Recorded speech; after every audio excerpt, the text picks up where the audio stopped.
বন্ধুরা দেখেন তো এই গাছটিকে আপনারা চেনেন কিনা। এই গাছটির নাম হচ্ছে চাকুন্দা। বাংলাদেশের পথে ঘাটে বিশেষ করে রাস্তার পাশে প্রচুর দেখা যায় এই গাছটা, চাকুন্দা গাছ। আসলে আমরা গাছ দেখি কিন্তু গাছের নাম খুব একটা জানি না। এটা চীন দেশে বহুল ব্যবহৃত একটা গাছ। ভারতীয় আয়ুর্বেদে এই গাছটা খুবই উপকারী একটি গাছ। তো যাই হোক, নাম জানতাম না, নামটা আসলে জেনে ফেললাম। এটার নাম চাকুন্দা।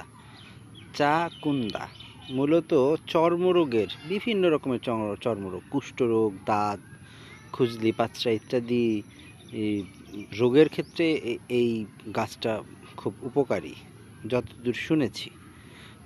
আমরা আমাদের দেশে এই গাছটাকে চাকুন্দা নামে ডেকে থাকি। আপনারা এই গাছটা সম্পর্কে আরও যদি বিস্তারিত জানতে চান, সেই ক্ষেত্রে অবশ্যই গুগল করে জেনে নেবেন। আমার একটা ছোট্ট উদ্দেশ্য হচ্ছে বাংলাদেশের রাস্তাঘাটে, পথে প্রান্তরে হাজার হাজার রকমের গাছ রয়েছে, সেই গাছ সম্পর্কে সামান্য পরিচিতি তুলে ধরা। ভালো থাকবেন।